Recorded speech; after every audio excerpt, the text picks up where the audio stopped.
You are now listening to About That Business, hosted by Rom Wills. Rom Wills is an entrepreneur and personal coach who has helped people reach their fullest potential, personally and professionally. Take it away, Rom. Welcome to Rom Wills About That Business. Living on less than what you make. Now check this out, right? Check this out. One of the keys to really making money is very simple. And you can do this as an individual, do this as a family. Countries should do this. Basically, you should bring in more money than you spend. It's a very simple concept. I don't care what level you do this at. You got some power, you got some leverage. If you import more, if you bring in more income, money, people buy your products. If you're a business, you make money if more people buy your stuff than you have to spend on different things. That's usually where people get in trouble. People ain't buying enough of their stuff. Like businesses get in trouble. People ain't buying enough of their stuff. And then they, spending, they're getting in debt and everything. In fact, most people, I'm not going to say most, but a significant amount of the population, if you really look at everything, they spending more money than they actually have. You got a lot of people doing, as my grandmother would say, goofy doing. They living off credit cards. They eating off credit cards. In fact, if you're a person, you eating off your credit card, you in trouble. So the key to dealing with that is, say you bringing in, I'll throw out 2,000. And for all those who make way more than 2,000, just go with it. Okay, it's an example. So you make 2,000, like take home 2,000. That's a better way of saying it. If you can live on 1,000 of that, and then put away the other 1,000, after a year you have $12,000.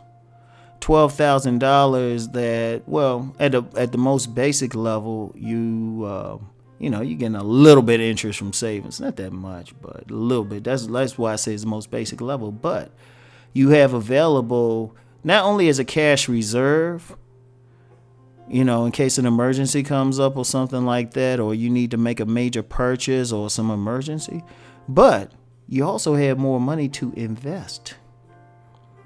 Therefore, getting an income producing asset, some type of asset, stocks, something, you might be an artistic type, you might create some music or something like that, which can bring you royalties to get even more money. But the key to even getting there is not living above your means. See, a lot of people live above their means. That's where the credit card come in, and then, they get slick. And I'm saying this because I did it at one time. I'm up here living way beyond the means. I'm like using credit cards to pay for stuff.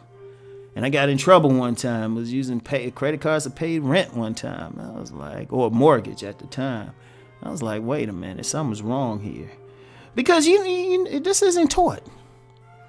In this society, we're taught to consume. I mean, you give like some young people all those credit cards or something. And people are taught to consume. That's the whole point. They get you, and then it's like, I talked about impulse control. Did I talk about it on this channel or not? I talked about it on one of these channels. They blend together. So somebody hit me, they figure you're going to spend.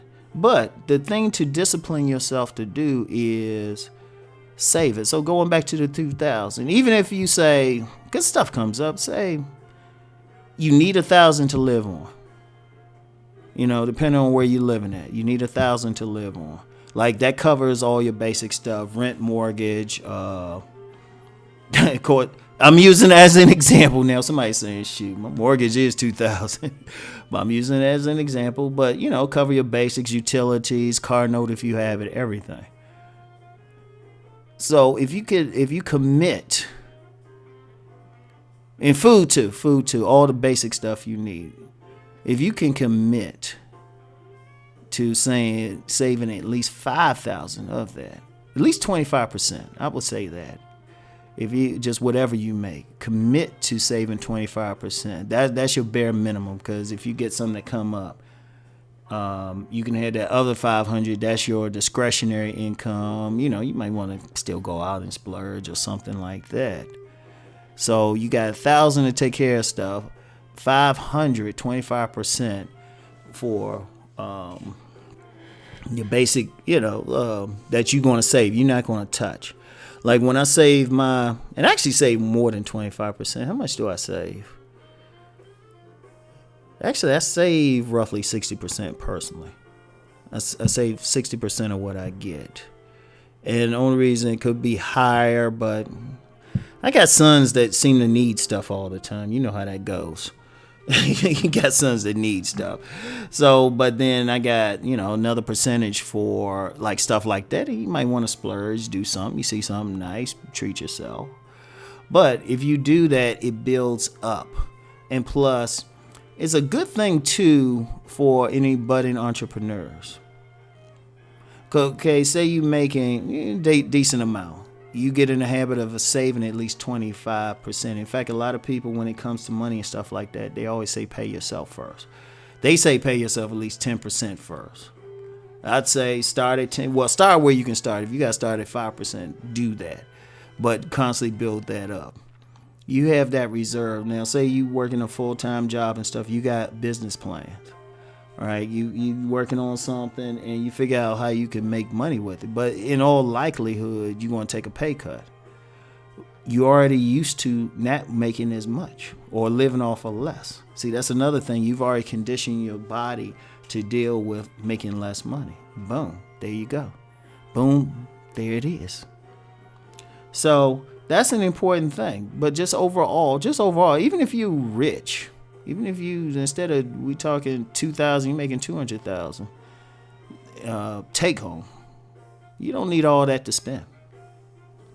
Put some stuff away. Live on less, even just in general.